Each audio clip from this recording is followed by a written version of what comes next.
ओम गुरुर्ब्रह्मा गुरुर्विष्णु गुरुर्देवो महेश्वराय गुरुर्साक्षात् परब्रह्म तस्मै श्री गुरुदेव नमः।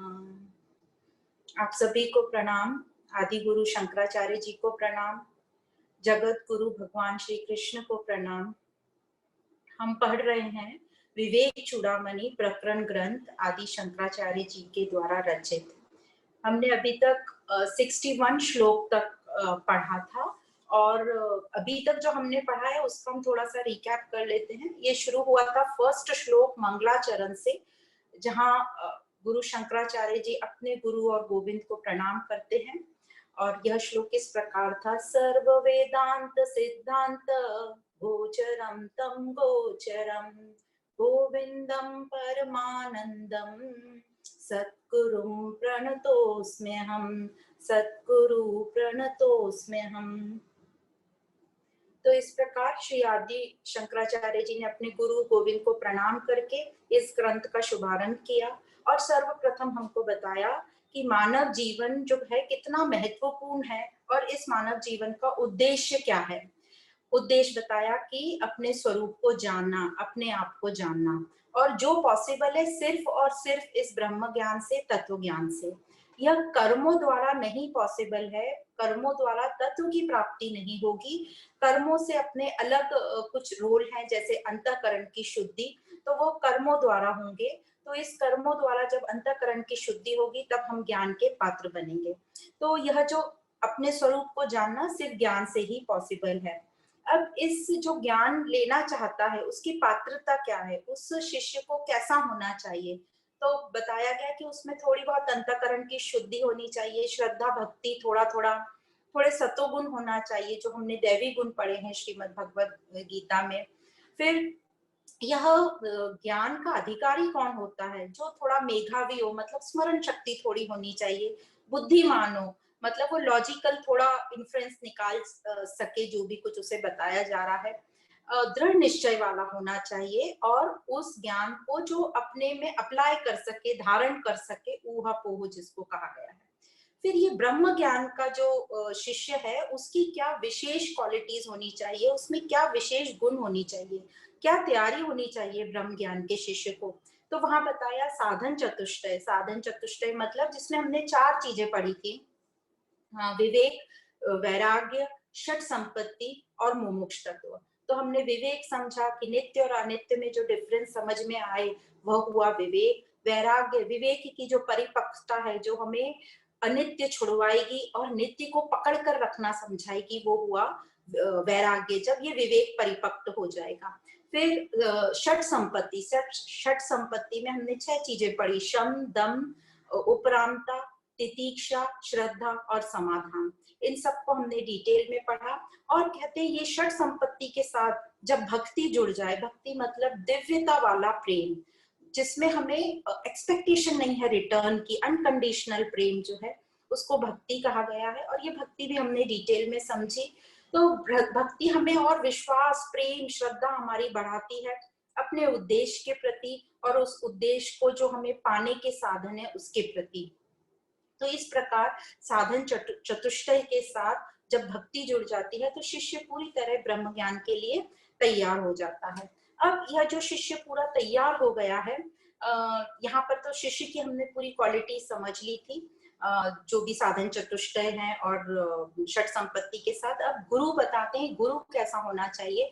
गुरु जो ब्रह्मनिष्ठ हो, मतलब जो अपने स्वरूप में स्थित हो, जो शांत हो, मतलब जिसमें कोई कामना नहीं हो। उसमें कामना नहीं होगी तो वो शिष्य के से उसको कुछ अपेक्षा नहीं रहेगी रिटर्न की। जो दया सिंधु हो, दया सिंधु मतलब जो सबको अपना ही एक्सटेंशन मानता हो। तो इस प्रकार गुरु की क्वालिटीज बताई गई। और भी बहुत सारी हमने क्वालिटीज गुरु की समझी, जैसे वसंत ऋतु के समान हो, शांता, महानतो, ये सब क्वालिटीज। उसके बाद बताते हैं कि अब ये शिष्य गुरु हमने पढ़ लिए कैसी क्वालिटीज होनी चाहिए। अब शिष्य जो है बहुत ही विनम्रता पूर्वक गुरु से निवेदन करता है कि आप मुझे अपने ब्रह्म आनंद का अनुभव बताइए। ताकि मैं इस संसार जो है, ये संसार भव सागर रूपी जो संसार है, उसके दुखों से मैं निवृत्त हो जाऊं। तो गुरु जो है शिष्य को स्वीकार करता है, उसको साहस देता है, कॉन्फिडेंस देता है और उपदेश देना शुरू करता है कि तू डर मत, तू बहुत ही सही मार्ग पर आया है। और मैं तुम्हें बताता हूँ कि वेदांतों के सिद्धांतों पर जब विचार करोगे, वेदांत के वाक्यों पर, तो तुम्हारा ये जो अज्ञान जनित जो तुम्हें गलत धारणाएं हुई हैं, दुख हो गए हैं, उससे तुम निवृत्त होगे, वह समाप्त होगा। इसका जो इलाज है इन दुखों का, वह सिर्फ ज्ञान और ज्ञान ही है। फिर शिष्य फिर से कुछ अपने और जो स्पेसिफिक क्वेश्चन लेके आता है, 7 क्वेश्चन शिष्य गुरु से पूछता है। और वह जो 7 क्वेश्चन जब शिष्य बोलता है और गुरु सुनता है, तो गुरु बहुत ही प्रसन्न हो जाता है और गुरु जो है शिष्य की प्रशंसा करता है। तो वह श्लोक आया था, धन्योसी कृतकृत्योसी पावितम ते कुल तुभ्या, मतलब तुम बहुत धन्य हो कि तुम्हारे में ये संकल्प भी आया, ये जिज्ञासा भी हुई कि मैं अपने आप को जानूं। बहुत कम लोग इसको जानना चाहते हैं, सत्मार्ग पे चलना चाहते हैं, या अपने स्वरूप को जानना चाहते हैं, या ये भी जानते हैं कि हम बंधन में हैं। तो हम ये जानते ही नहीं अभी कि हम बंधन में है, पर तू धन्य है कि तू ये जान गया कि तू ये संसार रूपी दुखों के बंधन में है। तो इसलिए उसको बहुत धन्यवाद देते हैं, उसकी प्रशंसा करते हैं। और आगे गुरु बोलना शुरू करते हैं कि मैं तुझे वह मार्ग बताऊंगा जहां से कई ऋषि जन गए हैं, यति जन गए हैं, मतलब जो इस परमानंद को प्राप्त हुए हैं, तो वही मार्ग मैं तुझे बताऊंगा। और निश्चित ही गारंटी के साथ तेरा भी जो दुख है निवृत्त होगा और तू परमानंद को प्राप्त होगा। और फिर बोलना शुरू करते हैं गुरु। तो गुरु कहते हैं कि तू धन्य है कि तुझे ये स्वरूप को जानने की इच्छा हुई, क्योंकि जो, और इसको सिर्फ हम खुद ही जो जानना चाहता है उसी को ही मेहनत करनी पड़ेगी, प्रयत्न करना पड़ेगा। क्योंकि जो बाकी जो संसारी चीजें, जैसे ऋण है, किसी का हमारे ऊपर उधार है, तो वो कोई और हमारे लिए उधार चुका सकता है, जैसे बाप का बेटा चुका सकता है, या बेटा बाप का, या कोई और भी चुका सकता है। या सर पर किसी के बोझा रखा हो तो उसको भी कम करने के लिए कोई और हमारी मदद कर सकता है। पर जो बीमार होता है उसको तो दवा खुद ही लेनी पड़ती है, जो भूखा है उसको तो खुद ही खाना भोजन करना पड़ता है।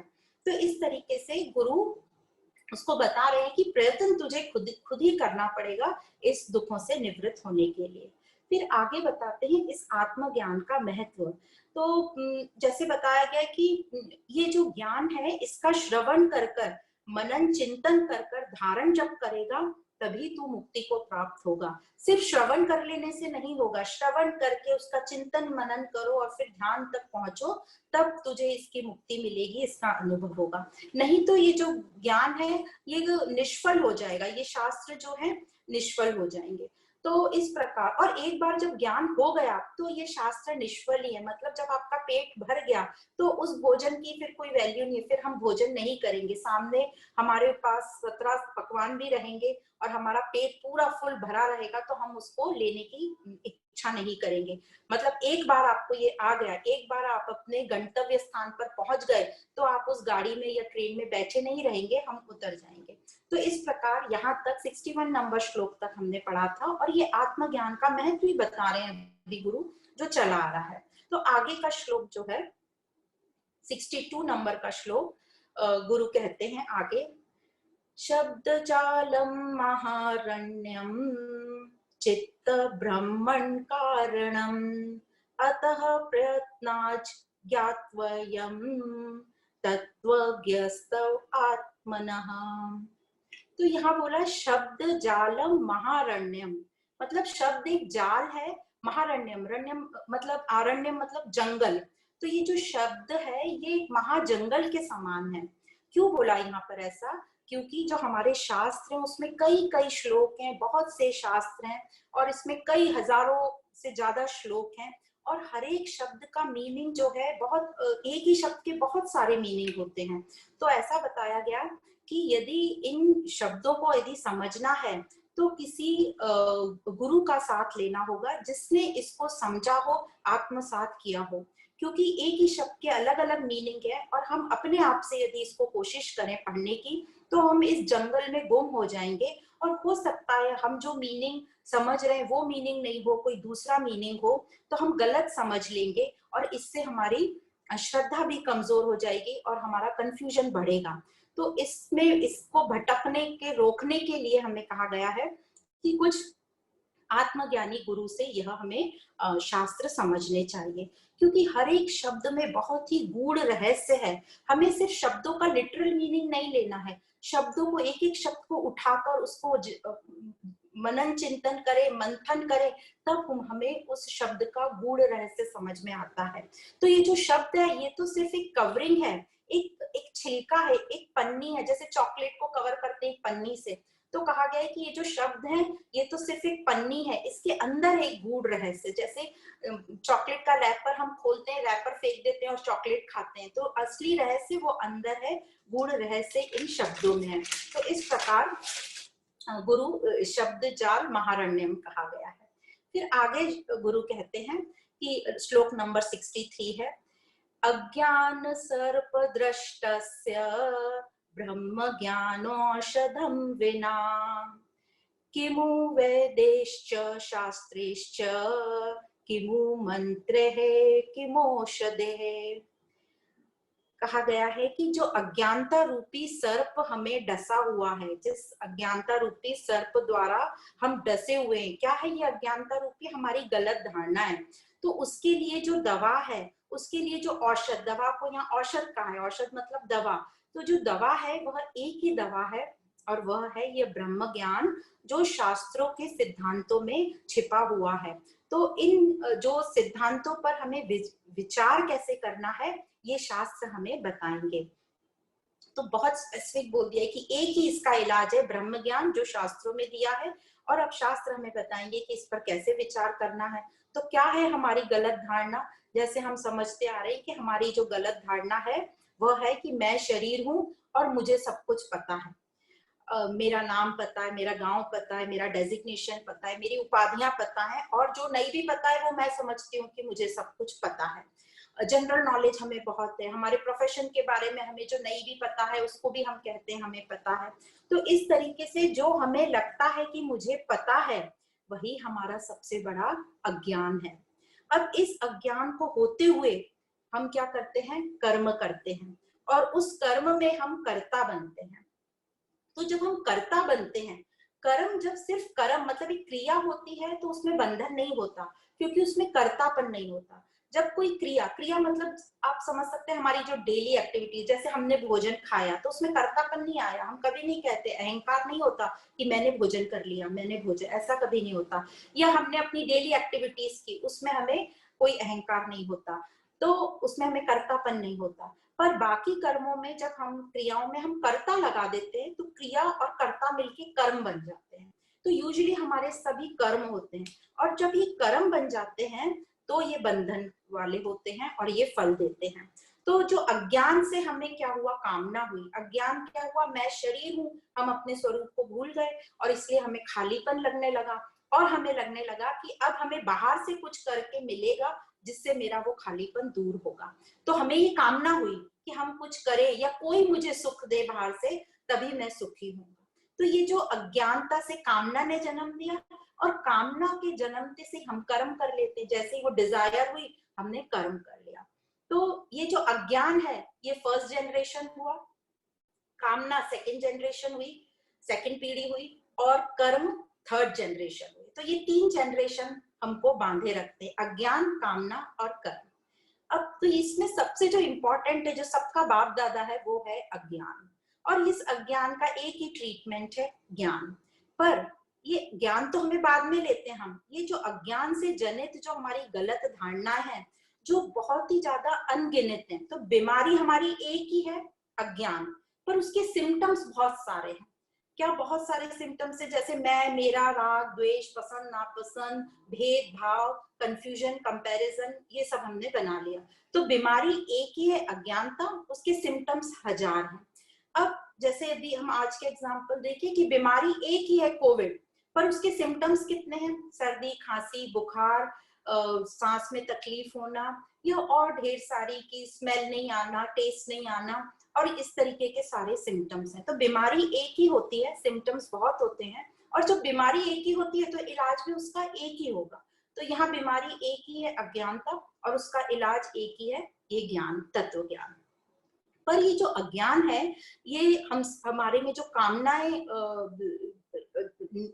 प्रज्वलित कर लेता है, ये जो कामनाएं हैं ये हमको धक्का ढकेल ढकेल कर कर्म करा लेती हैं, और फिर ये जो कर्म हम करते हैं उसके फल होते हैं।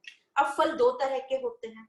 एक तो जो फल होते हैं जो हमें इमीडिएट समझ में आ जाते हैं, जिसका रिजल्ट इमीडिएट आ जाता है, जैसे हमें भूख लगी, हमने भोजन किया तो तृप्ति मिल गई हमको, हमें प्यास लगी, हमने पानी पिया, हमें शीतलता मिल गई, तृप्ति हमें मिल गई। तो इस तरीके से ये तो हुई इमीडिएट रिजल्ट। पर जो दूसरे होते हैं जो बहुत टाइम बाद हमें रिजल्ट देते हैं, जो हमें अभी दिखाई नहीं देते और बाद में भी हमें समझ में नहीं आते, तो ये दो तरह के रिजल्ट होते हैं। एक तो होते हैं जो अच्छे, जो हमें खुशी देते हैं, तो वो हुए पुण्य, और एक हुए जो हमें दुखी करते हैं, वो हुए पाप। तो जो पुण्य वाले खुश करते हैं, पाप जो हमारे गलत कर्म होते हैं वो हमें दुख देते हैं। तो अब इन दोनों को हम न्यूट्रलाइज कैसे करें अपने फल को? अभी तक तो हम पास्ट में तो जाके कुछ नहीं कर सकते, जो फल आएंगे वो आएंगे, उनको हमें सामना करना पड़ेगा। तो एक ही तरीका है कि पास्ट के फलों को हम न्यूट्रलाइज कैसे कर सकते हैं और आगे भी और कर्म फल नहीं आने देना यदि हमें चाहिए, तो एक ही तरीका है। और वो तरीका क्या है? जो हमने श्रीमद् भगवद गीता के 2nd चैप्टर में श्री कृष्ण ने अर्जुन को बोला था कि अर्जुन बैलेंस में रहो, ये जो सुख दुख है, हानि लाभ है, इसमें संयम बना के रखो। तो जब खुशी हो रही है या दुख हो रहा है तो खुशी में बहुत ज्यादा खुश मत हो, दुखी में बहुत ज्यादा दुखी मत हो। तो ये कैसे करेंगे? तो इसका एक ही आइडिया है, हम कैसे कर सकते हैं इसको। जब सुख में हम हो तो ऐसा सोचो कि अरे मेरे पुण्य जो कर्म है वो सब जा रहे हैं, मेरे पुण्य कर्म जा रहे हैं। हम ऐसा सोचेंगे तो दुख में हम बहुत ज्यादा एक्सट्रीम में नहीं जाएंगे, हम शांत रहेंगे। और जब दुख आए तब ये समझो कि चलो अच्छा हुआ मेरे पाप कट रहे हैं, मेरे पाप खत्म हो रहे हैं। तो हम बहुत ज्यादा नीचे या बहुत लो फीलिंग में नहीं जाएंगे, हम न्यूट्रल रहेंगे। तो इस प्रकार हम बैलेंस में रहें अपने आप को। हमें समझ में भी आता है जब दुख में हम, सुख में हम अति ज्यादा आनंद में हो, आनंद होना बहुत अच्छी बात है, पर जब हम एक बाउंड्री क्रॉस कर लेते हैं हमें समझ में आता है कि ये अहंकार हो रहा है, ये घमंड हो रहा है, ये दिखावटीपन हो रहा है। तो इस प्रकार सुख में और दुख में हम जब बैलेंस करके रहेंगे तो हमें समझेगा कि ये समता क्या होती है, और ये सुख दुख जो पाप पुण्य है उसका बैलेंस हम बनाए रखेंगे। तो आगे जो है हमारे और फल नहीं बनेंगे, क्योंकि इन्हीं सुख दुख के भोगते भोगते हम बहुत सारे ढेरों अपने कर्म बना लेते हैं। अब ये कर्म सिद्धांत से हमें अच्छी तरह मालूम है कि ये सब जो भी सामने आ रहा है, सुख और दुख, ये सब मेरा ही किया धरा है। तो जब हमें पता चल जाता है कि ये सब मेरा ही किया धरा है, तो हम क्या करते हैं? हम चुप बैठते हैं, ना किसी से शिकायत करते हैं और ना अहंकार करते हैं। तो इस तरीके से जब हम कर्म सिद्धांत याद रखेंगे कि ये सब मेरा किया धरा है, तो ऑटोमेटिक चुप्पी हमारी आ जाएगी। अब जब हमारे ये हम कर्ता बनना बंद कर देंगे, कैसे होगा ये? जब अभी भगवान बोल रहे हैं कि तुम अपने कर्मों में कर्ता मत बनो, डूअर मत बनो। तो जब हम कर्ता नहीं बनेंगे तो ना तो हमारे कर्म होंगे, ना बंधन होंगे, ना हमें कोई फल आगे मिलेंगे। तो कामना जो है हमारी, बहुत सारी कामना समाप्त होने लगेगी। अब ये सब कैसे होगा? ये सब ज्ञान से ही पॉसिबल है। जब ज्ञान से हमें समझेगा कि ये जो कर्म है यही बंधन का कारण है, जो क्रिया है उसमें हमने मैंपना लगा दिया, डूअरशिप लगा दी, कर्तापन लगा दिया, इसलिए वो क्रिया कर्म बन गई। और ये जो कर्म है यही हमें बांध रहा है, यही हमें फल देगा। तो ज्ञान से इस कर्म को हम कर्म योग बनाएंगे। तो अब जब ज्ञान से हमें समझेगा कि ये जो कर्म है ये चित्त शुद्धि के लिए है, कर्म सिर्फ क्रिया हमें करनी है और योग हमें ऊपर उच्च स्थिति से लगाना है कि ये मैं परमात्मा के लिए अर्पण कर रहा हूँ, या उससे योग लगाना है, तो ये कर्म योग बन जाएगा। इसी प्रकार हम उपासना करेंगे तो कर्म योग और उपासना मिलके ये सब जब हमारी चित्त शुद्धि होगी तो हमारा अहंकार समाप्त होगा और हमारा अंतःकरण काफी हद तक शुद्ध हो जाएगा। और ये सब कैसे पॉसिबल है? ये सब पॉसिबल है ईश्वर की कृपा से, गुरु की कृपा से, शास्त्रों की कृपा से, और सबसे इंपॉर्टेंट है हमारी अपनी स्वयं की कृपा, आत्म कृपा से। तो इसलिए यहाँ गुरु बार बार बोल रहे हैं स्वयं का प्रयत्न करो, स्वयं कोशिश करते रहोगे तो हार कभी नहीं होगी। आपको नीचे से धक्का देने वाले भी मिलेंगे, ऊपर से खींचने वाले भी मिलेंगे, पुश और पुल दोनों मिलेगा और आप आगे अवश्य बढ़ेंगे। तो इस प्रकार यहाँ पर ये बताया कि ये जो ज्ञान है इसका कितना महत्व है, और सिर्फ एक ही ट्रीटमेंट है हमारे अज्ञान का, और वो है ब्रह्म ज्ञान। अब आगे जो श्री भगवान बताना चाह रहे हैं वो ये बताना चाह रहे हैं कि हमारा खुद का अनुभव कितना जरूरी है। अभी तक तो हम सुन रहे हैं गुरु के अनुभव, सब दूसरे महात्माओं के अनुभव, यह तो अनुभव हमने सुन लिए। ये अनुभव क्या हुए? ये अनुभव हुए प्रोक्ष अनुभव, मतलब किसी दूसरे के अनुभव जो मैं प्रत्यक्ष नहीं कर रही हूँ, मैं अनुमान लगा रही हूँ उनका सुनकर कि ऐसा होता होगा। पर यहाँ बता रहे हैं कि यह अनुभव सुन के, महात्माओं के अनुभव सुन के, हमें इसको अपने अंदर अप्लाई करना है और उसको बोलते हैं आप्रोक्ष अनुभव। तो आगे श्री भगवान श्लोक नंबर 64 में बोलते हैं, न गच्छति विना पानम व्याधिरौषध शब्दतः विना अप्रोक्ष अनुभवम ब्रह्म शब्दैर्न मुच्यते। तो यहाँ फिर से औषध की बात आ रही है, दवा की बात आ रही है, रोग की बात आ रही है। तो कहा गया है जिस प्रकार जब हम बीमार होते हैं और डॉक्टर से इलाज कराने जाते हैं और डॉक्टर हमें एक ट्रीटमेंट देता है, तो हम क्या करते हैं? क्या वो ट्रीटमेंट का नाम जप करते हैं कि हमें क्रोसिन दी है या कोई मेफ्टाल स्पास दी है तो क्रोसिन क्रोसिन या मेफ्टाल स्पास करके हमारी बीमारी दूर होगी? ये नाम लेने से, जप करने से नहीं होगी। वो दवा हमें खानी पड़ेगी, तभी हमारा जो रोग है वो निवृत्त होगा। तो इसी प्रकार जब ये जो हम सिद्धांत सुन रहे हैं, इनका सिर्फ हमें नाम जप नहीं करना है, इसको अपने जीवन में धारण करना है। तो अभी तक जो हम अनुभव सुन रहे थे वो महात्माओं के सुन रहे हैं अनुभव, जिसको कहा गया है प्रोक्ष अनुभव। पर ये सुनते सुनते ही जो गुरु वाक्य हैं हमें अपने आप को अपने नजदीक ले जाएंगे, वो अप्रोक्ष अनुभव कराने की पूरी तैयारी करा देंगे और अप्रोक्ष अनुभव करा देंगे, मतलब स्वयं का अनुभव। तो कहते हैं ना, जैसे किसी से किसी चीज का टेस्ट पूछो कि उसका टेस्ट कैसा है, जैसे गुलाब जामुन का टेस्ट पूछा तो कोई आपको बताएगा वो मीठा होता है, तो आप बोलेंगे कैसा मीठा होता है? शहद जैसा मीठा होता है। तो आप बोलेंगे नहीं नहीं नहीं, वो शहद जैसा नहीं होता है, अलग है उसका मीठा, तो शक्कर का होता है। फिर हम बहुत परेशान होके बोलेंगे आप खुद ही टेस्ट करके देख लो उसका टेस्ट कैसा होता है। तो जब तक हम खुद टेस्ट नहीं करेंगे हमें नहीं समझेगा कि वो आनंद या स्वरूप हमारा, उसका टेस्ट कैसा है। यह एक और बहुत एक अच्छी स्टोरी है, जो हम सब वो स्टोरी सुन चुके हैं, उसी को फिर से हम सुनते हैं और समझते हैं कि ये अप्रोक्ष अनुभव कैसा होता है। और जब तक हमको ये अप्रोक्ष अनुभव नहीं मिलेगा, हमें शांति नहीं मिलेगी, हमें वो सुकून और समाधान नहीं मिलेगा। तो ये स्टोरी इस प्रकार है, 11 दोस्त एक नाव में दूसरे पार जा रहे थे, दूसरे किनारे जा रहे थे। तो वो 11 उस नाव में सवार हुए, और जब वो दूसरे पार पहुंचे तो उन्होंने सोचा कि हम गिन लेते हैं हम पूरे 11 हैं कि नहीं। तो एक व्यक्ति ने गिनना शुरू किया और उसने 10 तक गिना, और वो बोलने लगा अरे 11वां तो हमारा मित्र जो है मिसिंग है। तो दूसरे ने कहा ऐसा हो ही नहीं सकता। तो दूसरे ने गिन के देखा और उसने फिर से 10 गिना, क्योंकि वो अपने आप को गिनना भूल रहे थे। तो इस प्रकार 11 लोगों ने गिना, पर 11 लोगों ने 10 ही गिना और अपने आप को छोड़ दिया। तो वो जोर जोर से उनको रोना आने लगा कि हमारा एक मित्र जो है पानी में गिर गया। तो वो जो 11 की 11 उस किनारे तट पे बैठ के थोड़ा रो रहे थे और जोर जोर से रोने लगे। जब वो जोर जोर से रोने लगे तो राह से एक राहगीर जा रहा था, एक व्यापारी जा रहा था। तो वो व्यापारी ने इन 11 लोगों को देखा और उनके नजदीक आया कि क्या हो गया, आप लोग क्यों रो रहे हो?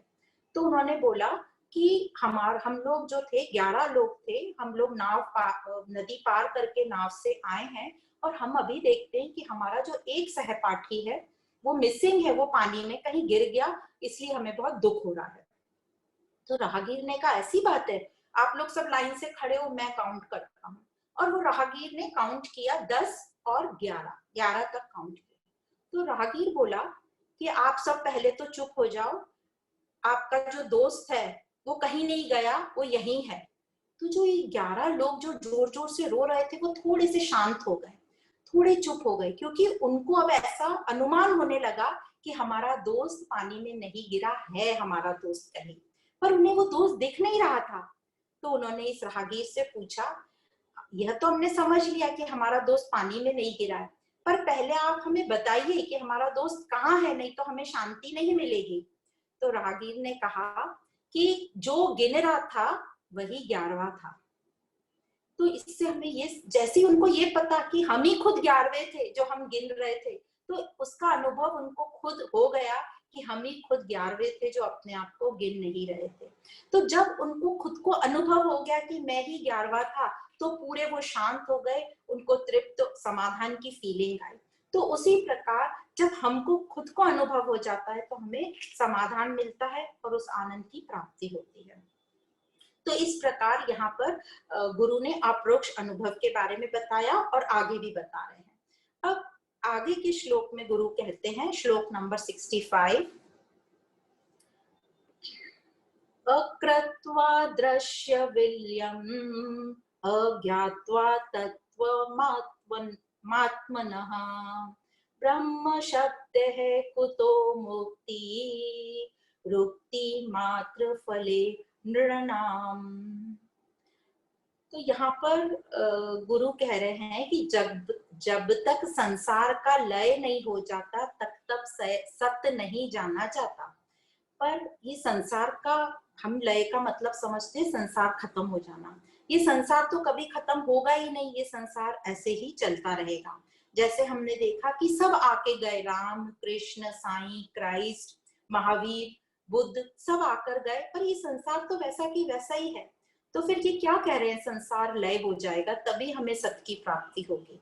मतलब ये जो ज्ञान से जब हमें ये समझ जाएगा कि ये जो परिवर्तनशील संसार है, जिसको हम सच मान रहे थे, उसको अब हम जो सच मानकर परेशान हो रहे थे, अब हम वो परेशान नहीं होंगे। सच मानकर हम समझेंगे कि ये सब तो चलते रहेगा और ये आना जाना चलता रहेगा, ये सत्य नहीं है, ये एक लीला चल रही है, इस प्रकार हम समझ जाएंगे।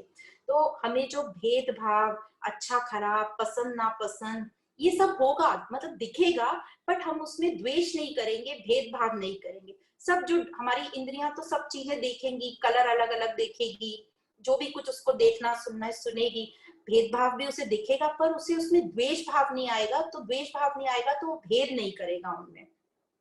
तो फिर हम कैसे रहेंगे, कैसे रहता है साधक?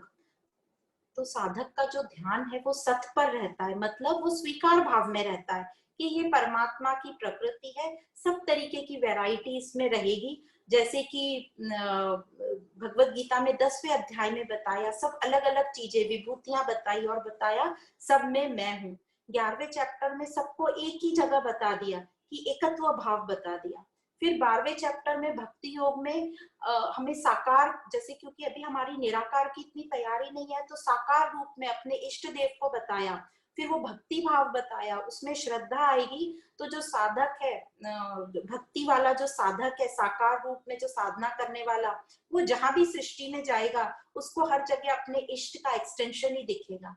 तो इस प्रकार उसकी जो बुद्धि है और जो मन है, बुद्धि मतलब जो श्रद्धा है, और जो मन है, भक्ति जो है, वो श्रद्धा और भक्ति जो है वो शुद्ध चैतन्य हो जाएगी। मतलब बुद्धि और मन जो है वो लीन हो जाएंगे, लय हो जाएंगे और वो शुद्ध चैतन्य रूप में आ जाएंगे। जैसे लहर जब खत्म होती है तो कहाँ जाती है? समुद्र में ही। और क्या बनती है? वो पानी ही रहती है। पानी से, पानी को कोई भी फर्क नहीं पड़ता वो लहर आ रही है या जा रही है, पानी एज इट इज सेम रहता है। जैसे सोने के आभूषण, आप कोई भी आभूषण बना लो, उससे सोने को कोई फर्क नहीं पड़ता, वो ज्यों का त्यों रहता है।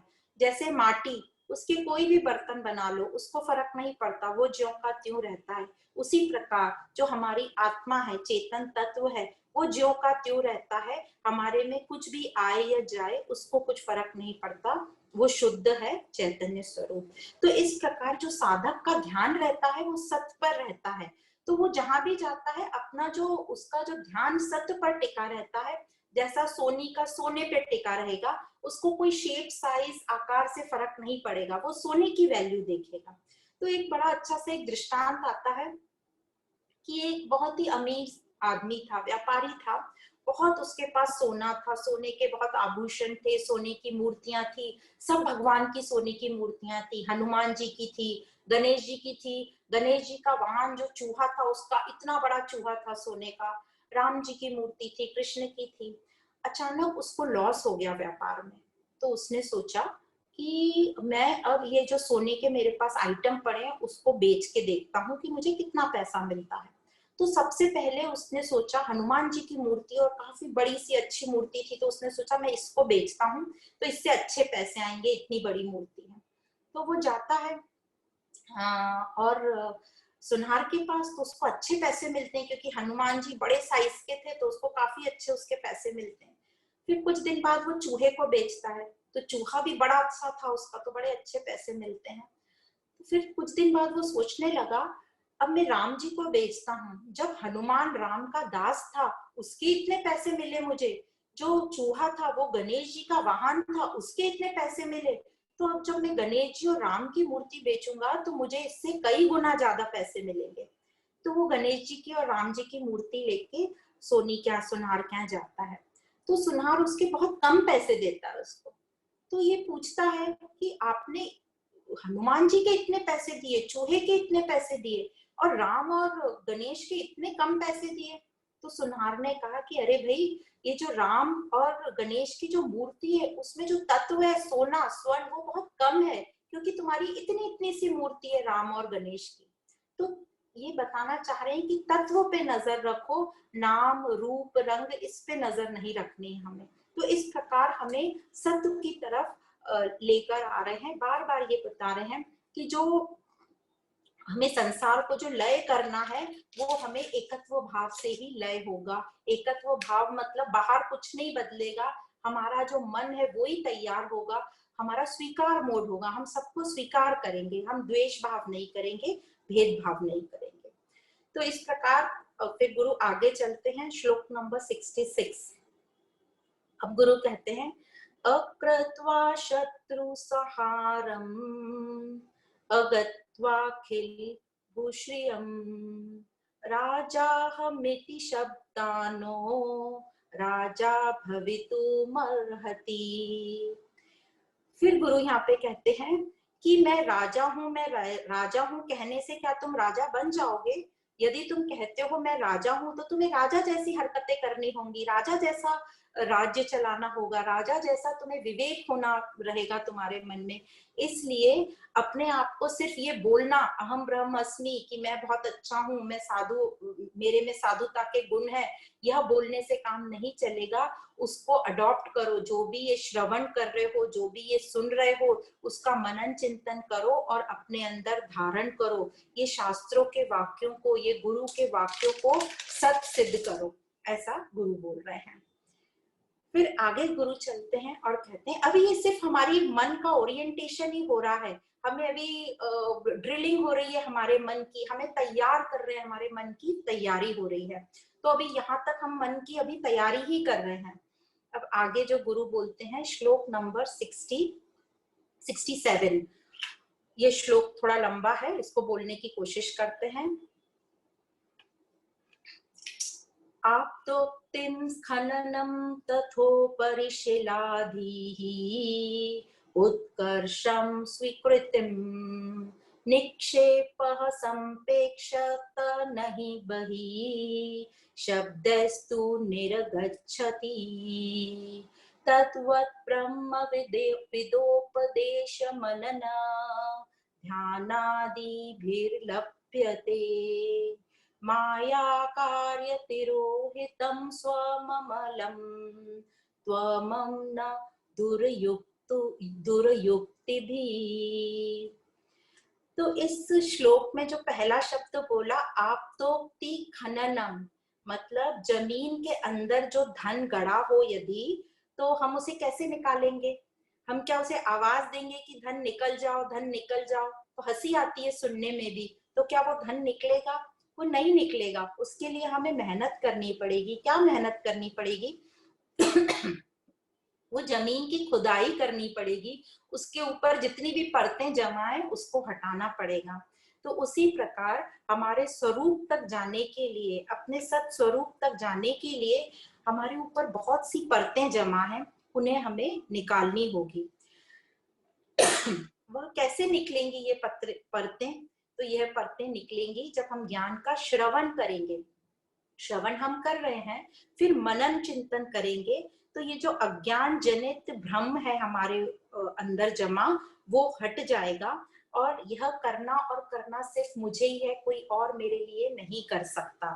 तो यहाँ पर जो बात याद आती है कि हमें लगता है कितनी खुदाई करनी पड़ेगी, कितना दूर है हम, कितने दिन हमें काम करना पड़ेगा, कब हमें अपने स्वरूप की प्राप्ति होगी। तो जो भगवत गीता में 13वें नंबर के अध्याय में क्षेत्र क्षेत्रज्ञ योग में 16वें नंबर के श्लोक में जो आंसर दिया है भगवान ने कि मैं कितना दूर हूं और कितना पास हूं। तो जो किसके लिए मैं दूर हूं और किसके लिए मैं पास हूं? तो मैं दूर उसके लिए हूं जो संसारिक भोगों में लगा है, बस लाइफस्टाइल जीने में लगा है कि तो जीवन का नाम है खाना पीना ऐश करना, एक ही जीवन मिला है, इसमें मजा कर लो। तो उन लोगों के लिए मैं बहुत दूर और दूर हूं। जैसे पृथ्वी से तारे तोड़ने की बात करना या पृथ्वी से चंद्रमा तक जाने की बात करना, उससे भी मैं दूर हूं। पर जो साधक है, जो अपने आप को पाना चाहता है स्वरूप को, जो मुमुक्षु है, उसके लिए मैं बिल्कुल नजदीक से नजदीक हूँ, पास के पास हूँ। कितना पास हूँ? जितना पास एक घड़े से माटी है, जितना पास स्वर्ण से आभूषण है, मैं उतना पास हूँ। जितना पास लहरों से पानी है, मैं उतना पास हूँ। तो इस प्रकार यहाँ तक आते आते हमारे मन की जो तैयारी करवा रहा है गुरु, वो बहुत ही क्वालिटी वाली तैयारी करा रहा है। और एक बार हमारे मन की यदि तैयारी हो जाए, मन की तैयारी मतलब विवेक, वैराग, षट संपत्ति और मुमुक्षु, यदि ये सब हो गए तो फिर टाइम नहीं लगेगी हमें अपने स्वरूप तक पहुंचने की। तो इस प्रकार अब आता है श्लोक नंबर 68। तो यहाँ तक हमने 64 से 68 श्लोक तक हमें ये अप्रोक्ष अनुभूति का महत्व बता रहे हैं, मतलब मुझे खुद अनुभव करना है, इसका महत्व बता रहे हैं। तो इस श्लोक में अब ये 4 श्लोकों का कंक्लूजन यहाँ पे बता रहे हैं। तो ये श्लोक इस प्रकार है, श्लोक नंबर 68। तस्मात् सर्व प्रयत्नेन भवबन्ध विमुक्तये स्वरेव यत्न कर्तव्यो रोगादावीव पंडितेः। तस्मात् मतलब इसलिए, इसलिए साधक को स्वयं प्रयत्न करना है, अपनी पूरी ताकत लगा देना है, अपनी पूरी कोशिश लगाकर अपने स्वयं का अनुभव करके मुक्त होना है। तो जैसे जिस प्रकार हम, इन्होंने कंपेयर किया, जिस प्रकार हम बीमारी जब हमें होती है तो हम बीमारी को जल्दी से जल्दी उस बीमारी से ठीक होना चाहते हैं, तो हम अच्छे से अच्छा डॉक्टर देखते हैं, अच्छे से अच्छा हॉस्पिटल देखते हैं और पूरी कोशिश करके उस बीमारी से छुटना चाहते हैं। तो ये जो पिछले 10-11 श्लोकों में यही बताया जा रहा है कि कोई भी कोशिश छोड़ो मत और अपने आप को जल्दी से जल्दी यहाँ से निकालने की कोशिश करो। तो ये हमारा ओरिएंटेशन चल रहा था कि किसी भी प्रकार से हमारे मन को ये समझ आ जाए कि जो हमारा स्वरूप है वो क्या है और सिर्फ वो मेरे प्रयत्न से ही मुझे मिलेगा। पर जो हम हैं वो हम अपने आप को छोड़कर बाकी सब करते हैं, बाकी सब बनने की कोशिश करते हैं और अपने स्वरूप तक हम पहुंचने की कोशिश ही नहीं करते, जो हमारे पास है, जिसके लिए हमें कहीं नहीं जाना पड़ेगा। क्या करते हैं हम अपने आप को? हम अपने आप को कुछ ना कुछ उपाधियां देते रहते हैं, दिखावटीपन में लगे रहते हैं। हम सबको ये बीमारी है कि हम अपने को छोड़ के दूसरा बनने की कोशिश करते रहते हैं और कुछ और बनेंगे, फिर पास्ट और फ्यूचर में जाएंगे, कुछ और हमारे थॉट्स चलते रहेंगे, जो नहीं है उसके बारे में हम सोचेंगे और हम प्रेजेंट में बिल्कुल भी नहीं रहते। तो यहाँ बार बार बोल रहे हैं प्रेजेंट में रहो और अपने सिंसियर एफर्ट्स डालो, मेहनत करो। जो भी है आपको, यदि मेहनत आप करोगे तो आप अपने उद्देश्य तक अवश्य पहुंचोगे। व्यवहार जो करना है करो, मतलब जो कर्म करने हैं करो, जो उपासना, भजन, पूजन, पाठ जो आप करते आए हो वो करते रहो, पर अब हमें पता चल गया है कि वो तत्व की प्राप्ति नहीं देंगे, पर उससे हमारी चित्त की शुद्धि होगी। तो जो हम वो करेंगे वो एंजॉय करके करेंगे, डर डर के नहीं करेंगे, किसी के रिस्ट्रिक्शन में नहीं करेंगे, उसको पूरा एंजॉय करेंगे। पर ये समझ जाना कि हम उसमें गुम नहीं हो जाना है कि इसी से मेरा उद्धार होगा या इसी से मेरी मुक्ति मिलेगी। वो एक रास्ता है सत ज्ञान की पात्रता लेने का। तो इस प्रकार हम प्रैक्टिस करते रहेंगे और हमारे मन की एकाग्रता, मन का फोकस बढ़ेगा। पर जो हमारा मन है वो इधर उधर भागता रहता है, तो इधर उधर भागेगा हम, तो हमारा मन, तो हम ज्यादा अनुभव नहीं कर पाएंगे। पर यदि हमारा मन फोकस रहेगा और अच्छे से श्रवण करेंगे, तो यही जो मन है एकाग्र होके हमें अनुभव कराएगा और वही अनुभव मेरा गुरु बन जाएगा और यह मुझे आगे तक ले जाएगा, मेरा ही गुरु बनकर। तो यहाँ एक और एग्जाम्पल बोलते हैं कि ये संसार जो है इसको हॉस्पिटल जैसा समझो। जब हम हॉस्पिटल में एडमिट होते हैं तो हम क्या चाहते हैं, जल्दी से जल्दी हमारा डिस्चार्ज हो जाए, जल्दी से जल्दी हम ठीक हो जाए। तो इस संसार को एक हॉस्पिटल की तरह समझो। हम इस संसार में आए हैं, हमारा जो अज्ञान है, हमारा जो अज्ञान जैसा रोग लगा हुआ है हमें, उसको उसको उससे निवृत्त होने के लिए। तो जल्दी से जल्दी इस संसार में रहते हुए, क्योंकि इस शरीर में रहते ही हुए हम इस अज्ञान को नष्ट कर सकते हैं, तो इसका फायदा लें और इस ज्ञान की प्राप्ति करके इसका अनुभव करें। तो इस प्रकार यहाँ तक आते आते हमें अपने प्रयत्न बता दिए और बता दिया कि हमें स्वयं का अनुभव करना है। तो अब आता है श्लोक नंबर 69। अब जो है गुरु जो है शिष्य के, जो आप प्रश्नों की बात करते हैं और गुरु शिष्य से कहते हैं कि तेरे जो प्रश्न हैं बहुत ही अच्छे हैं और जानने योग्य हैं, बहुत महत्वपूर्ण तेरे प्रश्न हैं। तो श्लोक नंबर 69 में गुरु कहते हैं, यस्तव यात्कृतः प्रश्नो वर्यां शास्त्र विनम्त्यः सूत्रप्रायो निगूढ़ार्थो ज्ञातव्यश्च मुमुक्षुभिः। मतलब तूने ये जो प्रश्न पूछे हैं वे शास्त्रों के हिसाब से बड़े ही महत्वपूर्ण हैं, उनमें गूढ़ अर्थ है और साधक के लिए ये जो प्रश्न है उनको जानना बहुत ही आवश्यक है। पर हमारे कैसे प्रश्न होते हैं, यह मेरे साथ ऐसा ही क्यों हुआ, ये मेरे ही साथ क्यों हुआ, मैंने तो सब कुछ बहुत अच्छा किया था, मैंने किसको दुख दिया जो मेरे साथ इतना बुरा हुआ। तो हम ये मेरे मेरे में ही अटके रहते हैं। पर यह जो ज्ञान है यह हमें ये मेरे मैं से, मेरे से और ये मैंने, इससे ही हमें स्वतंत्रता दिलाएगा। तो हमें बताया जा रहा है, ध्यान दिलाया जा रहा है कि हमारे ये जो प्रश्न हम बार बार कर रहे हैं, मेरे साथ ही ऐसा क्यों हुआ, मेरे साथ ही, तो अब ये प्रश्न छोड़कर, क्योंकि अब हमें कर्मों के काफी सिद्धांत भी पता चल गए हैं, उससे हम आगे बढ़कर अपने जो हमारी प्रश्नों की क्वालिटी ठीक करें और अपना उद्देश्य निश्चित करें। तो ऐसा कहते हैं कि जो हम अभी हैं, जो हमने 7 चक्र की बात करी थी, हम अभी भी नीचे के लोअर चक्र में ही हैं। जो सबसे नीचे वाला हमारा चक्र होता है वो है मूलाधार चक्र।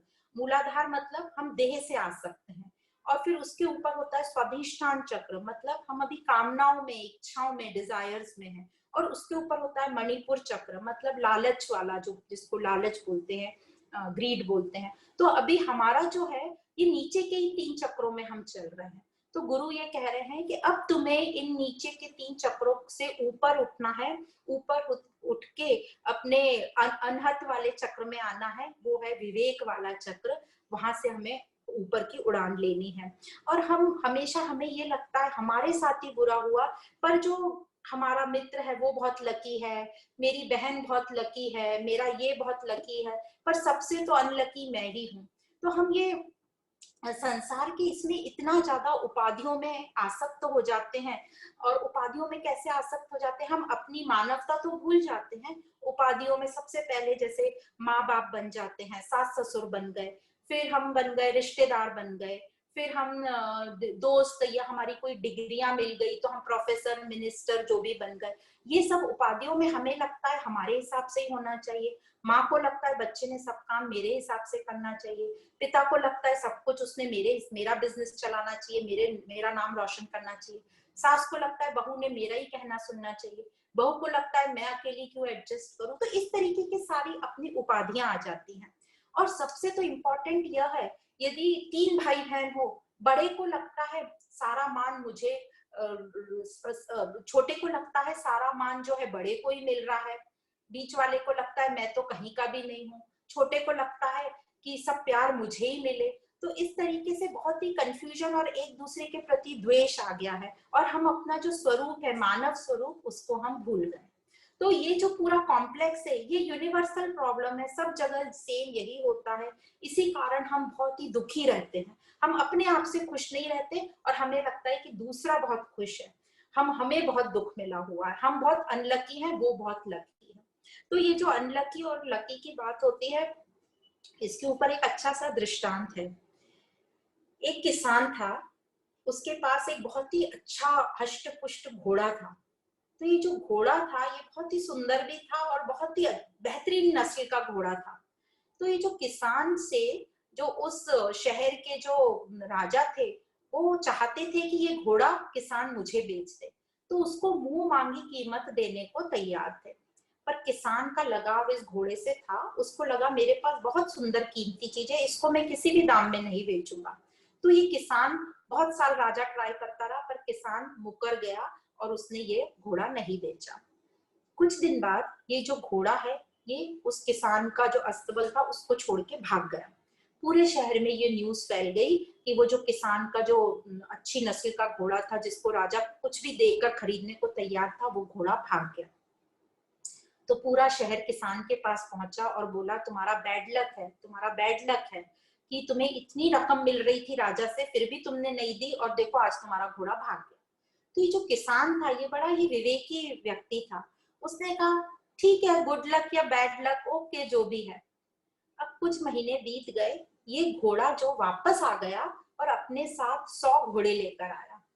अब ये जो अपने साथ 100 घोड़े लाया, ये खबर फिर शहर में फैल गई। फिर शहर के लोग आए और किसान को बोले तुम्हारा गुड लक है, तुम बहुत लकी हो, तुम बहुत लकी हो। तो किसान ने फिर कहा गुड लक या बैड लक, ओके, व्हाटएवर। अब ये जो किसान का घोड़ा आया 100 घोड़ों को लेके, ये जो 100 घोड़े साथ में लाया, ये बहुत ही जंगली किस्म के घोड़े थे। तो किसान को बहुत तंग करने लगे।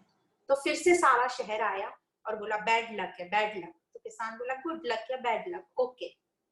अब ये जो जंगली घोड़े थे, अब उनको ट्रेन करना जरूरी था किसान को। तो किसान का जो बेटा था, वो इन घोड़ों को ट्रेन कर रहा है।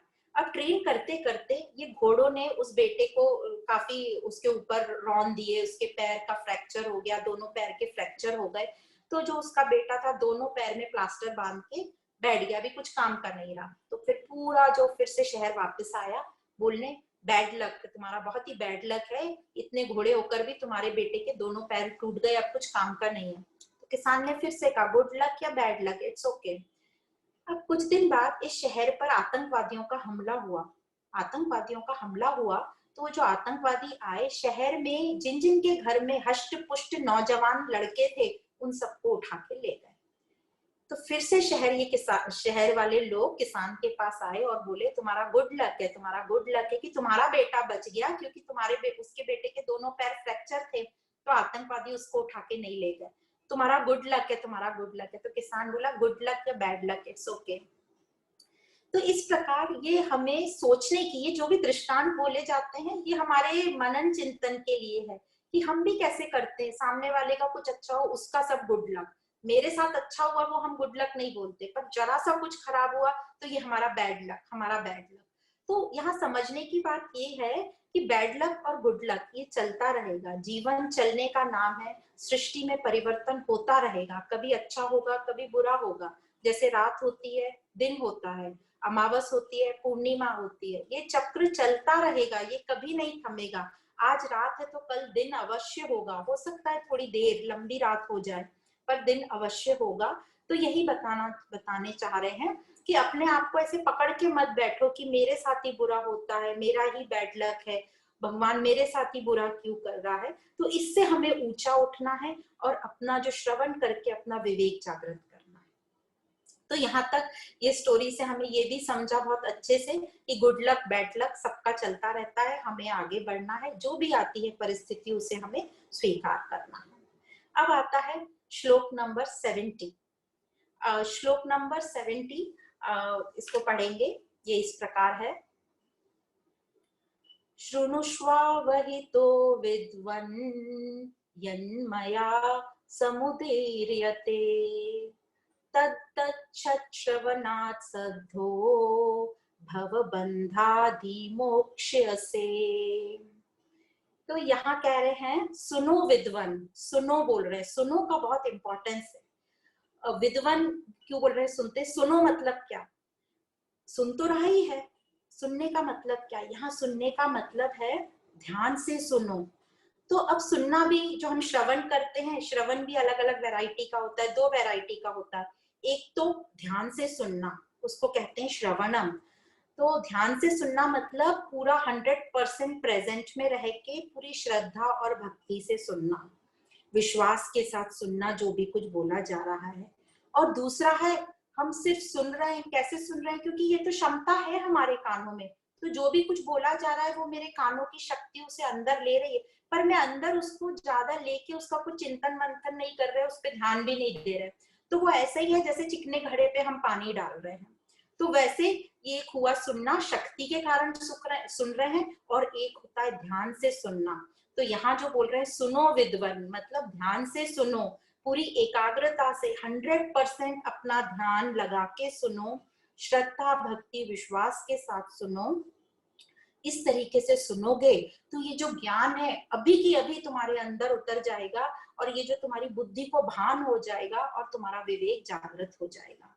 तो इस प्रकार सुनने की बात कर रहे हैं। फिर कह रहे हैं विद्वन, विद्वन क्यों बोला गया है, विद्वन ये इसलिए बोला गया है क्योंकि ये जो शिष्य है ये पूरी तैयार स्थिति में आया है, शम दम तितिक्षा के साथ, विवेक वैराग के साथ। तो ये शिष्य की स्थिति बिल्कुल तैयार है। और दूसरा इंपॉर्टेंट चीज है कि ये शिष्य को अपना गोल मालूम है, अपना उद्देश्य मालूम है, कंफ्यूजन नहीं है, इसलिए इसको विद्वन कहा गया है। और फिर कहते हैं, और ये जो विद्वन को बोले, जो मैं कह रहा हूँ, गुरु बोल रहे हैं सुनो विद्वन, जो मैं कह रहा हूँ उसे सुनो, वह सुनने से तुम्हारे बंधन निवृत्त हो जाएंगे, तुम मुक्त हो जाओगे इन बंधनों से। और ये सुनते सुनते बाकी की भी जो कामनाएं तुम्हारे अंदर बची हैं वह भी समाप्त हो जाएंगी।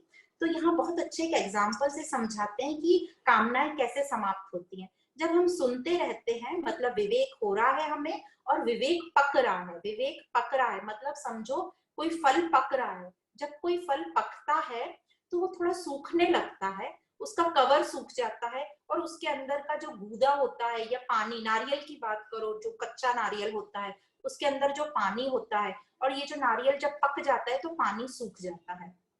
तो उसी प्रकार ये श्रवण करते करते हमारी जो कामनाएं हैं वो समाप्त हो जाएंगी, और जो जो नारियल का जो ऊपर का पार्ट होता है वो सख्त हो जाता है, कड़क हो जाता है, तो जो अंदर का पल्प उस सख्त को छोड़ देता है। तो ये बताना चाह रहे हैं कि ये सुनते सुनते, श्रवण मनन करते करते हमारा विवेक जागृत होगा, वैराग पक्का होगा, और ये जो हम बॉडी और अपने आप को बॉडी से अलग कर सकेंगे, मैं इस देह को देख सकूंगा कि ये देह मैं नहीं हूँ, ये देह परिवर्तनशील है। तो इस प्रकार हमें अपनी तैयारी करनी है। तो यहाँ एग्जाम्पल बहुत महात्माओं के देते हैं, जैसे निसर्गदत्त महाराज हैं, राजा जनक हैं, जिन्होंने अष्टवक्र जी से एक बार ज्ञान सुना और उन्हें देह अनासक्ति हो गई। फिर नचिकेत है जिसने यमराज से ज्ञान सुना और उन्हें एकदम से ज्ञान हो गया। पर अभी हमारी इतनी तैयारी नहीं है, हमारा मन इतना तैयार नहीं है, हमारे पास कुछ कुछ विवेक है, कुछ कुछ वैराग है, थोड़ा थोड़ा शम दम तितिक्षा उपरामता है, श्रद्धा भी थोड़ी है, पर ये हमारे में कितनी है, बहुत थोड़ी है।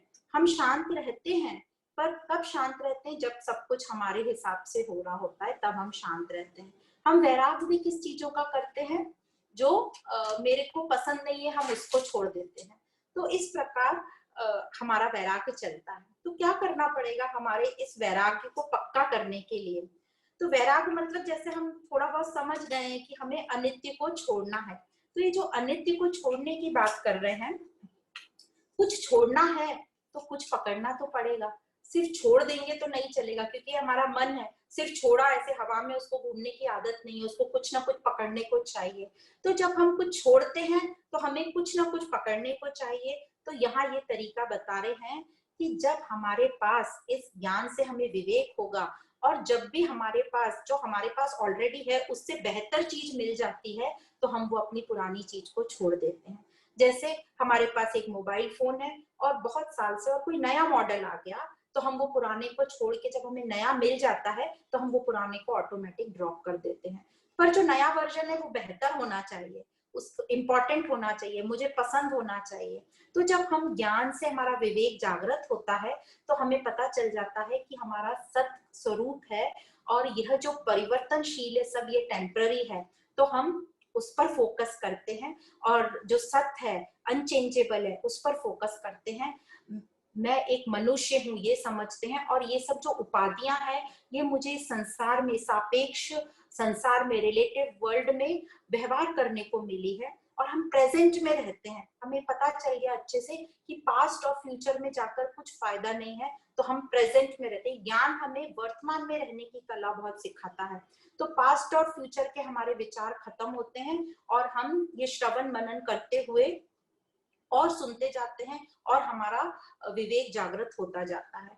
और जब हम इतना प्रेजेंट में रह के सुनेंगे, क्योंकि बोला सुनो विद्वन, मतलब यहाँ श्रवण की बात हो रही है, सुनने की बात हो रही है, तो जब हम इतना प्रेजेंट में रह के सुनेंगे मतलब हम दोनों कानों को फोकस करके जब सुनेंगे तो जो भी हम सुनेंगे वो सीधा हमारे हृदय में उतरेगा, एकदम हमें समझ में आ जाएगा।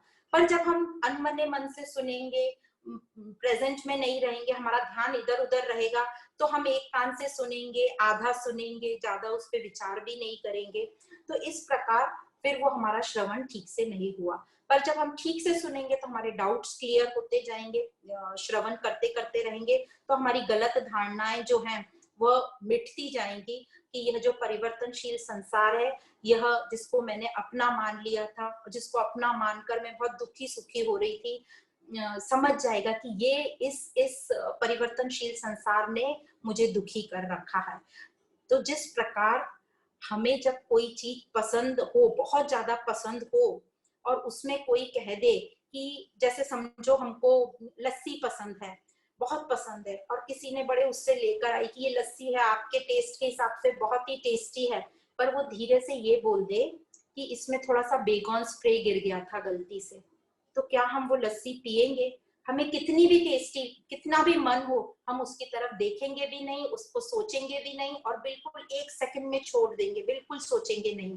तो उसी प्रकार जब हमें ये सच समझ जाता है कि मेरा परमानेंट स्वरूप क्या है और ये परिवर्तनशील संसार मुझे डसा हुआ है, तो मुझे उसी टाइम समझ जाता है और वह हमसे छूट जाता है।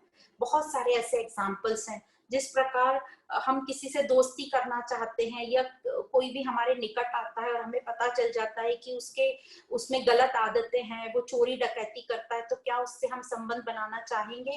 क्या हम उससे दोस्ती करना चाहेंगे? बिल्कुल भी नहीं करना चाहेंगे। तो उसी प्रकार ये संसार जो परिवर्तनशील संसार है उसको मैंने सच मान लिया और वो मुझे डसा हुआ है, वो मेरे ऊपर डकैती किए हुआ है, तो अब इससे हमें समझेगा और हम इससे बाहर निकल पाएंगे। तो इस प्रकार गुरु आगे कहते हैं, श्लोक नंबर 71, मोक्षस्य हेतुः प्रथमो निघ्घते वैराग्यत्वं अत्यन्तं नित्यवस्तुषु ततः शंशचापि दमस्ततितिक्षा न्यासः प्रसक्ताखिल कर्मणा भृशुम्। कह रहे हैं मोक्ष के लिए सबसे महत्वपूर्ण है अत्यंत वैराग्य, एक्सट्रीम डिस्पैशन जिसको कहते हैं। ये किससे हमें वैराग्य लेना है? अनित्य वस्तुओं से। अनित्य वस्तु क्या है? जो पास्ट है, प्रेजेंट, फ्यूचर है, उसके विचार, उससे मुझे सबसे पहले वैराग लेना है और यह सिर्फ विवेक द्वारा ही आएगा। तो विवेक क्या है? नित्य और अनित्य का डिफरेंशिएशन करना, जो मुझे अच्छे से विश्लेषण करना सिखा दे, नित्य और अनित्य। तो विवेक की परिपक्वता ही मुझे वैराग्य दिलाएगी। फिर से एग्जाम्पल हम फलों का लेते हैं। जैसे जब फल पूरे पक जाते हैं तो जैसे उनका अभी बताया छिलका अलग हो जाता है, उनका जो अंदर का पानी सूख जाता है, तो एग्जाम्पल इसमें नारियल का दिया जाता है। तो उसी प्रकार हम भी जब ये श्रवण करते जाएंगे तो हमारे अंदर ये वैराग्य आएगा, हमारी कामनाएं जो है बहुत हद तक समाप्त होंगी और हम अपने आप को देह से अलग करके देख पाएंगे, दृष्टा बनकर अपने आप को देख पाएंगे। तो यहाँ तक की यात्रा जो साधक की बताई है, विवेक से वैराग तक जो साधक आता है, तो यही साधना है जहाँ उसका शम दम तितिक्षा उपरामता साधना श्रद्धा सब यूज होते हैं। वो अपने पर काम करता है और जो उसकी कामना है वो खत्म होती है, उसकी देह आसक्ति खत्म होती है। अब यहाँ जो साधना बता रहे हैं, ये साधना शरीर को तंग करना नहीं है। जैसे हम समझते हैं कि कठिन उपवास कर लो, ठंडी में खड़े रहो, या कम कपड़े पहनो, ठंडी में अपने को तंग करो, धूप में खड़े रहो या नंगे पैर चलो, यह उपासना इसकी नहीं बता रहे हैं। शरीर को तंग नहीं करना है, अपने मन की तैयारी बता रहे हैं। संसार की सब चीजों को यूज करना है, यूज करने में कोई बुराई नहीं बताई गई है, पर उससे आसक्त नहीं होना है, उसे अपना नहीं मान लेना है। तो इसी प्रकार यह हमें विवेक की परिपक्वता से समझेगा। फिर बोला कि न्यासा अखिल कर्मणा, मतलब हम कर्मों को तो छोड़ नहीं सकते, कर्मों को छोड़ना इम्पॉसिबल है, क्योंकि हम संसार में रहते हैं, हमें जीवन निर्वाह करने के लिए कर्म तो करने ही पड़ेंगे। तो ये छोड़ने को नहीं बोल रहे, पर बस कर्तापन छोड़ना है, जो हम डूअरशिप लगा देते हैं कि मैंने किया, वह हमें छोड़ना है। इससे हम कर्म योगी बनेंगे और फिर आगे उसके कर्म फल नहीं होंगे, हम बंधन में नहीं आएंगे। तो यही श्री कृष्ण ने 5वें अध्याय में अर्जुन को कहा था कि मैं कोई कर्मों से बंधता नहीं हूँ, न लिप्यति, न कर्मणा न लिप्यति, मतलब मैं उनसे पॉजेसिव नहीं हो जाता हूँ, उससे बंधता नहीं हूँ, इसलिए मेरे कोई फल नहीं आते, इसलिए मैं वो जन्म मरण के साइकिल से बाहर निकल चुका हूँ। फिर श्रवण का क्या इंपॉर्टेंस है? हम इतना श्रवण श्रवण बोल रहे हैं, क्या श्रवण का इंपॉर्टेंस है? तो यहाँ श्रवण का मतलब है सुनना, श्रुति श्रवण मतलब सुनना। तो यहाँ बहुत अच्छे से हमें क्लैरिफाई कर रहे हैं, श्रवण मतलब सुनना। तो शास्त्रों में यही बताया गया है कि श्रवण करो, सुनो। यहाँ रीडिंग का इंपॉर्टेंस नहीं बताया, कहीं भी नहीं बताया कि अपने आप से पढ़ो। तो इसका इंपॉर्टेंस ये है श्रवण का, जब हम श्रवण करते हैं तो जो बोलने वाला गुरु होता है, वो शब्दों को बड़ी श्रद्धा और भक्ति से उठाकर, जो भी गुरु वाक्य बोले गए हैं, उन वाक्यों को बहुत ही श्रद्धा पूर्वक, भक्ति पूर्वक और आत्मीयता से उनको लेता है, उनके ऊपर मनन चिंतन करता है, मंथन करता है, और उसके बाद जो उसको उसका अनुभव होता है, गूढ़ रहस्य जो उसे मिलता है, जो वो उस रहस्य को जीता है, वह वो अपनी वैखरी वाणी में निकालता है। और इसको जब हम सुनते हैं तो वो आत्मीयता से बोल रहा है, और जब वो आत्मीयता से बोलता है तो वो सामने वाले को भी आत्मीयता से देखता है। तो जब चेतनता मतलब आत्मा से आत्मा पे जब बात जाती है, तो सुनने वाले को एकदम से अपने हृदय के अंदर आती है, उसको वो टच करती है और वह उसका अनुभव लेना चाहता है। इसलिए बोलने का महत्व बहुत बताया, सुनने का, श्रवण करने का महत्व बताया है। हम सिर्फ जब पढ़ेंगे तो हम कई बार हमारा मन ही नहीं लगेगा, हम इधर उधर गुम हो जाएंगे और हम शब्दों के अपने अपने अलग मीनिंग निकाल लेंगे, जिससे हमारी श्रद्धा कम होगी और हम अपना मन गढ़ंती कुछ सोचने लगेंगे। तो इस प्रकार जो गुरु के वाक्य होते हैं, गुरु जो अपने अनुभव बताता है, वो हमें सापेक्षता से निरपेक्ष तक ले जाता है, रिलेटिव वर्ल्ड से एब्सोल्यूट में ले जाता है, सत्य में हमें ले जाता है। तो यहाँ पर आते आते अब गुरु जो श्लोक नंबर 72 में बोलना चाह रहे हैं, बहुत ही इंपॉर्टेंट है और बहुत सुंदर श्लोक है, इसको हम समझ लेंगे। ततः श्रुतिस्तन्मननं सत्तत्व ध्यानं चिरं नित्य निरन्तरं मुनेः ततो अविकल्पं परं येत्य विद्वान् ये निर्वाण सुखम संरक्षति। फिर से शब्द आता है श्रुति। श्रुति मतलब सुनना। तो इन शास्त्रों में जो कहा गया है उन्हें गुरुओं के मुख से सुनो, उसका श्रवण के बाद उसका मनन करो, ये कहा गया है। फिर ध्यान चिरम नित्य निरंतर, उसका ध्यान चिरम मतलब लंबे काल तक उसका नित्य निरंतर ध्यान करो। निर्वाण शब्द है, निर्वाण मतलब उससे हमारी कामनाएं समाप्त होंगी। और आखिरी सेंटेंस है सुखम संरक्षति, मतलब इससे हमें इसी जन्म में, इसी काल में मुक्ति मिल जाएगी। यह गुरु हमें गुरु शिष्य को बता रहा है। तो गुरु यहाँ जीवन में फ्री होने की बात कर रहे हैं, स्वतंत्र होने की बात कर रहे हैं। तो साधन चतुष्टय तक हम आ गए, शिष्य तैयार है, श्रवण हो गया। अब यहाँ श्रवण की जो बहुत ही महत्वपूर्ण क्वालिटी बताई, श्रवण आवश्यक है। श्रवण 100% प्रेजेंट में रह के करेंगे तो हमारी विवेक बुद्धि को डायरेक्ट वो बात टच होगी और हमें उसका भान होगा और हम उसको आगे अनुभव कर सकेंगे, हमारे में वैराग्य आएगा और हम आगे तक जाएंगे। तो श्रवण इंपॉर्टेंट है, इसलिए सत्संग का बहुत इंपॉर्टेंस बताया जाता है। सत्संग में क्या होता है, हम श्रवण करते हैं, हम सुनते हैं।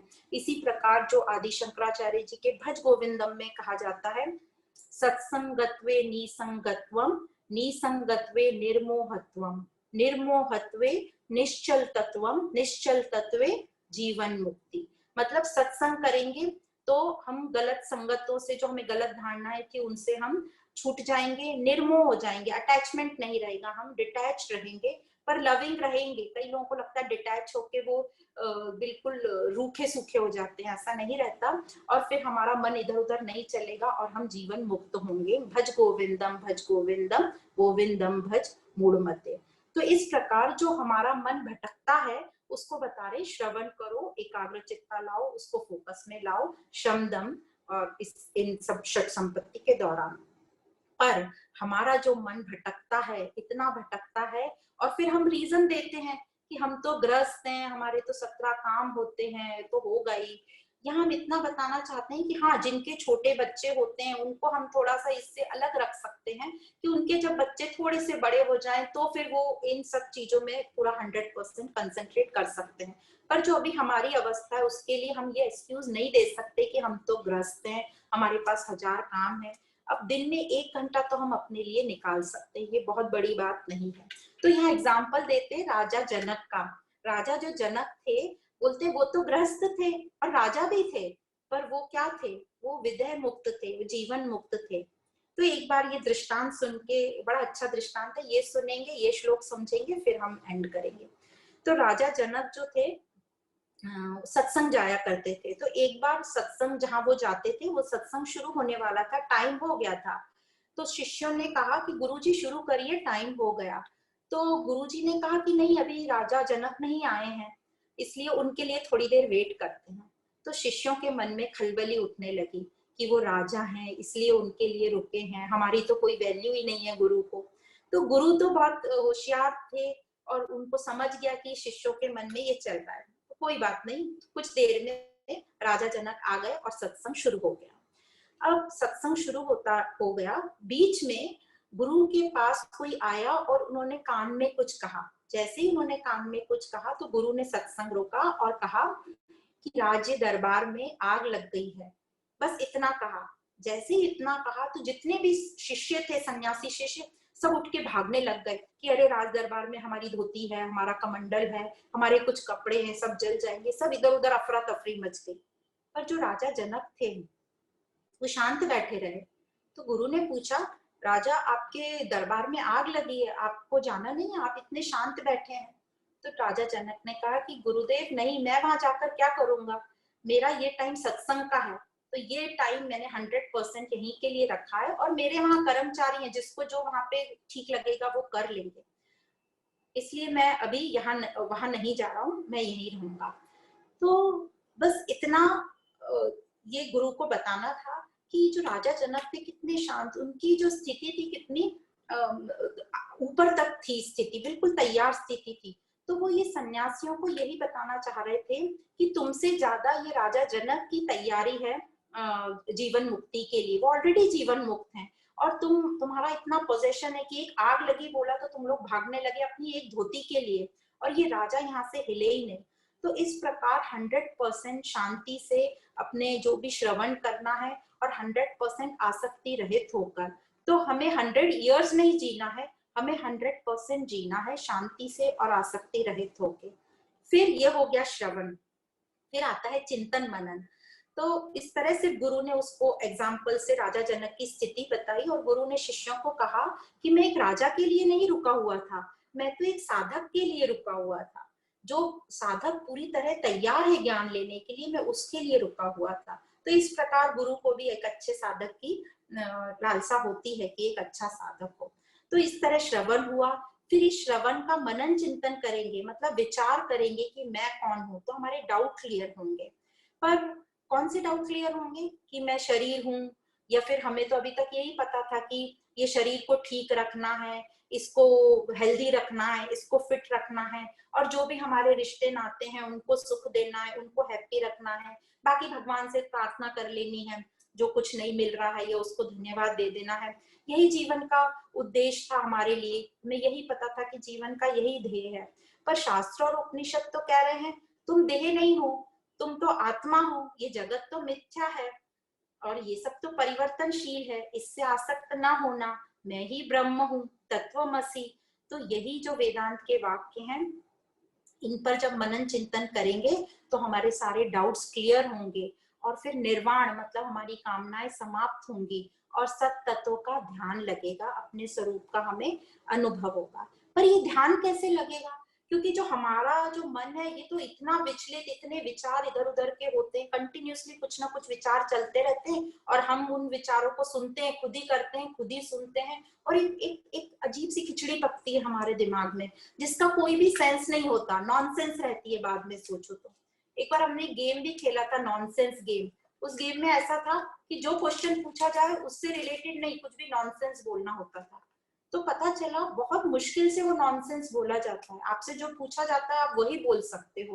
इसका मतलब हमारी प्रवृत्ति बहुत सेंसफुल है, पर हमने उसको नॉनसेंस बना दी है। तो ये विचार की जो बात हो रही है, हमारे दिमाग में भी ऐसे विचार चलते रहते हैं, फ्यूचर के विचार, जो कभी होगा भी नहीं, जो कभी हुआ भी नहीं है, नेगेटिव थिंकिंग, दूसरे की बीमारी, अपनी बीमारी, मृत्यु के बारे में। तो इस तरह ये जब विचार चलते हैं और पूरी फुल स्पीड से चलते हैं, तब इसको कहते हैं हमारा विचलित मन, जो मन पूरी तरीके से विचलित है। और फिर जब ज्ञान से विवेक के साथ श्रवण करते हैं तो यह विचार हमारे थोड़े थोड़े कम होने लगते हैं, और जब बहुत कम होने लगते हैं तो जब हमारा मन लय होने लगता है, मनोलय होता है, तो ये मन जो है शुद्ध बनता है, सुमन बनता है, दिव्य मन बनता है, और यही मन को शुद्ध चैतन्य बोल देते हैं। जब ये दिव्य बन जाता है, इसके थॉट्स, नॉनसेंस थॉट्स सब बंद हो जाते हैं, तो ये शुद्ध चैतन्य बनता है। पर हमारी तो ये जो इंद्रियां हैं, कर्म इंद्रियां और ज्ञान इंद्रियां, कर्म इंद्रियां मतलब जो बोलती हैं, और ज्ञान इंद्रियां जो सुनती हैं, यह इतना शोर मचाती हैं कि कंटिन्यूस हमारा अपने अंदर विचार चलता है। तो हम अपने ही स्वरूप, अपने ही होनेपन, अपनी ही चेतन तत्व पर हमारा ध्यान ही नहीं होता है, हमारी चेतनता उजागर ही नहीं होती है। तो क्या करेंगे? ये तभी उजागर होगी जब हमारी ज्ञान इंद्रियां और कर्म इंद्रियां शांत होंगी, तभी हम इस चेतनता का अनुभव कर पाएंगे। और यह जो चेतना का हम अनुभव करते हैं, यह चैतन्य की अभिव्यक्ति है, यह चैतन्य की प्रतीति है, एक्सप्रेशन है इस आत्मा का हमारी। तो क्या करेंगे? तो सबसे बोलते हैं कि अपने आप से बोलना बंद कर दो और जो शांति होगी उसको सुनो। और अभी तो हमारी इतनी तैयारी नहीं है, हम अपने आप से बोलना बंद नहीं कर पा रहे हैं। तो दूसरा एक बहुत सुंदर जो तरीका है वो है, हम सबको नाम स्मरण की बहुत आदत है, हम कुछ भी हुआ तो नाम चैंटिंग कुछ करने लगते हैं। तो इस आदत को हम यूज करेंगे। कैसे यूज करेंगे? बोलना कर्मेंद्री, सुनना ज्ञानेंद्री, इन दोनों इंद्रियों को हमें काम से लगाना है। तो हम अपने ही मुंह से नाम स्मरण करेंगे। अब नाम स्मरण, जो भी आपका नाम स्मरण हो, राम राम जाजा राम, जय सिया राम, जो भी आपको नाम लेना, या रघुपति राघव राजा राम, या ओम नमो शिवाय, या हरे कृष्णा, या जय राधा माधव, जो भी आपको लेना है नाम, वो चैंट करेंगे, और वही नाम हम अपने ही कानों से सुनेंगे। तो बोलना और सुनना, ये साइकिल कंप्लीट हुआ, हमारी ज्ञान इंद्रियां और कर्म इंद्रियां काम से लग गई। अब आप देखेंगे जब आप खुद ही बोल रहे हैं और खुद ही सुन रहे हैं, तो धीरे धीरे धीरे जो नाम आपका छोटा होता जाएगा। जैसे यदि आपने पूरा बोला है रघुपति राघव राजा राम, तो फिर आप राम राम राम पे आ जाएंगे, और कुछ देर बाद आपका बोलना भी बंद हो जाएगा, और सुनना, जब बोलना बंद हो गया तो साइलेंस, सुनना कुछ भी नहीं है। तो लय हो गई हमारी दोनों इंद्रियां, ज्ञान इंद्रियां भी और ये कर्मेंद्री और ज्ञानेंद्री। अब ये जो शांति है, इसको सुनना है। अब शांति को तो सुनने के लिए कुछ है ही नहीं वहां पे, तो यह जो कुछ भी नहीं है, पर मैं तो हूँ, मैं तो अपने आप को महसूस कर पा रही हूँ। तो यह जो कुछ नहीं है, कुछ नहीं में जो है वही मैं हूँ, यही सत्व है, यही शुद्ध चेतनता है, हमारा होनापन है, हमारा प्योर एग्जिस्टेंस है, होनापन हैपन है। इसी के कारण हमको कभी भी अपना न होना कभी भी अनुभव नहीं होता। किसी को भी आज तक अपना न होना अनुभव नहीं हुआ है। मतलब हमारी कभी भी मृत्यु ही नहीं होती। हमारी मृत्यु ही नहीं होती तो हमारा जन्म भी नहीं होता। तो इसलिए ये जो मैं सत स्वरूप है, इसकी ना कभी मृत्यु होती है, ना कभी ये जन्मता है। जागृत, स्वप्न, सुषुप्ति, इन तीनों अवस्था में मैं वैसा की वैसा रहता हूँ। मैं तीनों को ऑब्जर्व करता हूँ। बचपन, जवानी और बुढ़ापा, इन सब में मैं वैसा की वैसा रहता हूँ। मतलब मैं साक्षी हूँ। तो यह जो नहीं बदलने वाला है, ये जो मेरा होनापन है, ये जो सत तत्व है, यही मैं हूँ। तो ना हमारा जन्म हुआ, हमें पता भी नहीं अपने जन्म का, ना हमें अपनी मृत्यु का पता होता है। जन्म का तो हमें लोग बताते हैं कि हमारे माँ बाप बताते हैं कि तुम इस दिन जन्मे इसलिए हमने मान लिया, पर हमें नहीं पता होता। इसलिए ना हमारा जन्म है ना मृत्यु है। तो हम शुद्ध हैं, शाश्वत हैं, हमेशा हैं, निर्मल हैं। तो इस प्रकार यह जो शुद्ध तत्व हमने जाना और यह जो शांति का हम अनुभव करते हैं, यह जो यही हम एकदम अपने स्वरूप के क्लोजेस्ट अनुभव करते हैं। तो यह हमें प्रतीति होती है और अभ्यास के साथ ये प्रतीति हमारी और दृढ़ होती जाएगी।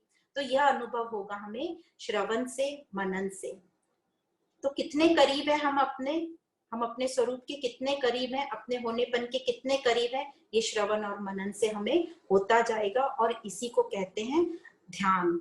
और यह करीबी हमें बनाए रखना है। कब तक बनाए रखना है ये करीबी हमें? ध्यानम चिरम नित्य निरंतर मुने। मतलब चिरम मतलब लंबे काल तक बनाए रखना है, नित्य निरंतर हमेशा बनाए रखना है। और साधक जो है इसी का अभ्यास करता है, इसीलिए उसे मुनि कहा जाता है। मुनि मतलब मननशील। तो इस प्रकार ध्यानम चिरम नित्यम निरंतरम निरंतरम मुने है। तो ऐसा हम क्या करते हैं, हम एक आध बार करते हैं या कभी एक कैंप में चले गए और कहते हैं हमने मेडिटेशन कर लिया, हमने इतने घंटे किया। तो इसको एक आध बार करने की प्रक्रिया नहीं है, इसको हमें डेली प्रैक्टिस करनी है। और फिर जो अनुभव होगा उसको दिन भर कैरी करना है। नहीं तो 1 घंटा मेडिटेशन और दिन भर फ्रस्ट्रेशन, ऐसा नहीं होना है। तो हमें समझ के ये करना है और उस अनुभव को हमेशा अपने साथ रखना है। तो विद अभ्यास करते करते करते हमें ये ध्यान करना आ जाएगा। और फिर लास्ट लाइन बोली, ये निर्वाण सुखम संरक्षति।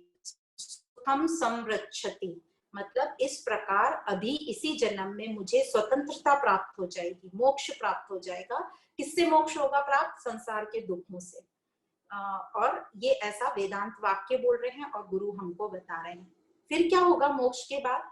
तो हम सबको लगता है कि समाधि तो लगेगी, पर समाधि कैसी लगेगी?